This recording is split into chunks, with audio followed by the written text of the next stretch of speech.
5 FM. Kaieteur Radio.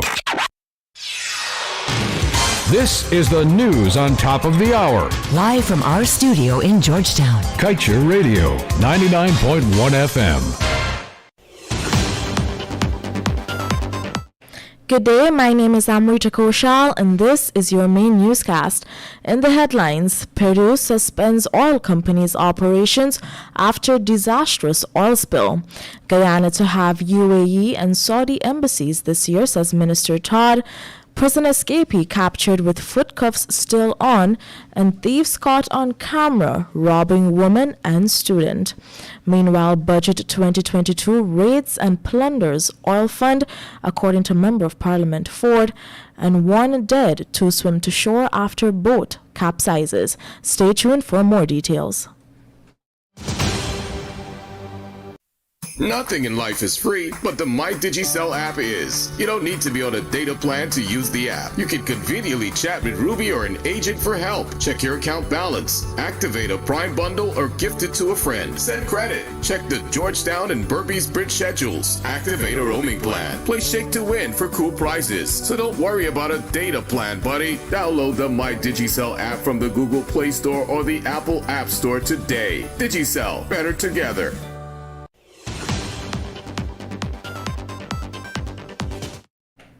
And now back with news in detail.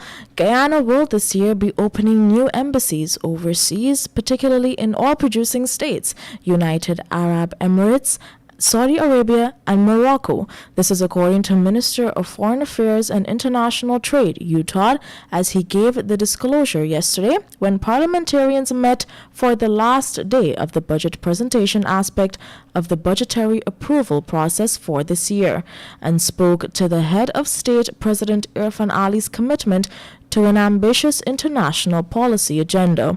With a total of $6 billion allocated, Minister Todd told the House that $3.6 billion of that is directly being plugged into the administration's foreign policy program. Moving on, even as 4 officials of Spanish oil giant Repsol remain barred by a judge from leaving Peru over an oil spill disaster, the country is now mounting even more pressure on the company by suspending its operations. Peru's Ministry of Environment in a statement noted that the company's operation will remain suspended until its contingency plan is modified and when the government is satisfied that there will be no more reoccurrence of an oil spill from Repsol. The oil spill occurred on January 15, 2022 at one of the La Pampilla refineries off the coast of Ventanilla in the region of Lima, Peru. It was reported that the spill was caused by shock waves from an undersea volcanic eruption near Tonga in the South Pacific Ocean. At the time of the undersea eruption, Suezmax tanker Mare Doricum was offloading a shipment of Brazilian crude oil at one of La Pampilla refineries offshore mooring buoys, and as such a quantity of the cargo was released. Repsol had underreported the quantity of crude that was spilled, but later investigations by Peru's Agency for Environmental Assessment and Enforcement revealed that almost 12,000 barrels of oil was spilled, more than double the amount that was initially reported by the company. As a result of the spill, flora and fauna has been endangered in the area, placing fishermen's livelihoods in jeopardy. Moving on, as opposition Member of Parliament Roysdale Ford delivered his presentation to the budget debates yesterday at the Orthachung Conference Center, he said that the government has paved the way for a 2 US cents increase for a Guyanese family of 4, despite raiding and plundering the Natural Resource Fund of some $126 billion of Guyana's oil earnings to fund in part its $553 billion budget for this year. As such, Budget 2022 is a budget that will make this nation sick. Ford continued that it fails to provide a blueprint for a better Guyana and equitable distribution of resources of the country, but in fact increases the burden on many and provides relief for a few. The budget is being presented at a time when there is a documented increase in the cost of living by some 14% and steep increases in food prices. As such, he was adamant that the challenges of the majority of the population will not be positively impacted by the budget.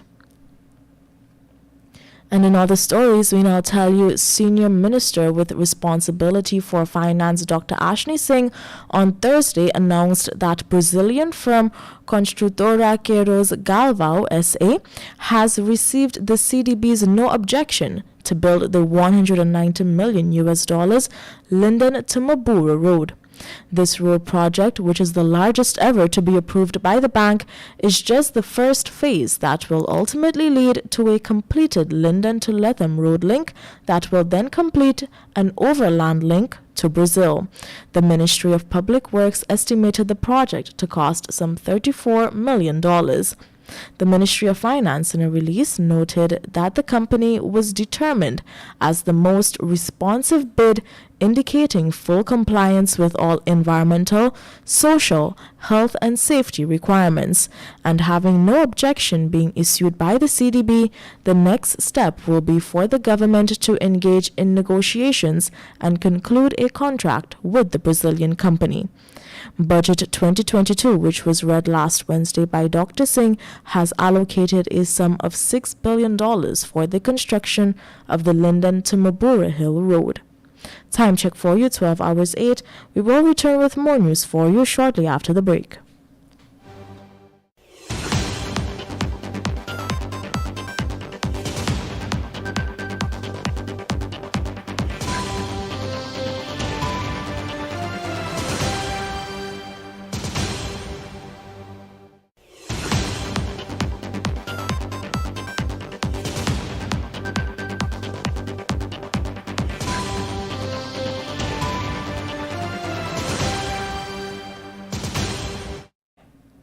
And now back with more news in detail.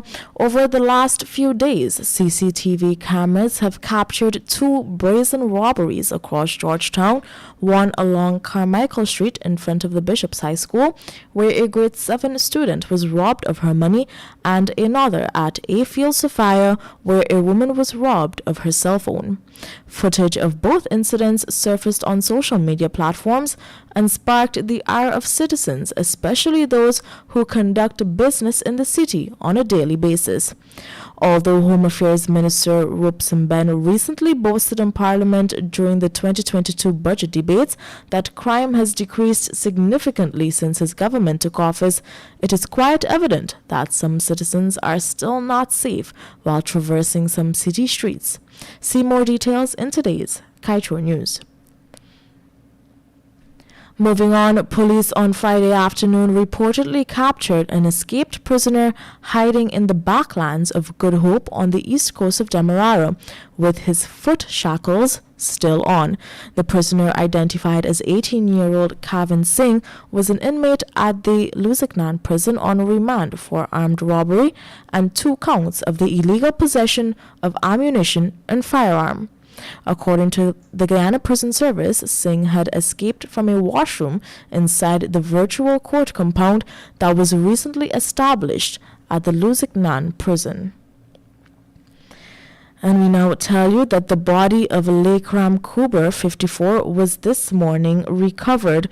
Kuber of Belle Plaine, Wakenham, Essequibo, Region 3, had gone missing after the boat in which he was traveling in capsized in the river on Thursday evening. He, along with the boat's captain, Feroz Amin, and another man, Floyd Dazzle, were returning from Supernam, Essequibo Coast, when a wave struck their boat, knocking it over. The 3 men reportedly took off their clothes and decided to swim to shore, but only Dazzle and Amin made it to safety. Kuber, a well-known businessman, perished. And now time for your COVID-19 update. 3 unvaccinated men who contracted COVID-19 have died over a 2-day period from February 3rd to February 4th.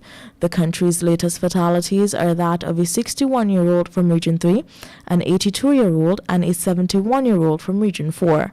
As a result of this, Guyana's COVID-19 death toll has moved to 1,179. 432 new infections were recorded, taking the total number of confirmed cases to 61,108. 14 patients are admitted into the ICU, 138 are in institutional isolation, 5,537 in home isolation, and 18 in institutional quarantine. To date, a total of 54,240 persons have recovered from the virus. And we now turn your attention to page 7 of the Kaieteur News, dedicated to being blunt. The PPPC government, through Vice President Jagdeo, has made it clear that, unlike the former regime, it is focused on projects that will benefit future generations. Who will really be benefiting? All of Guyana, or just friends and cronies? We at this publication will be paying close attention to the government's spending plans. Time check for you, 12 hours 12. My name is Amrita Koshal, and this was your main newscast right here on Kaieteur Radio.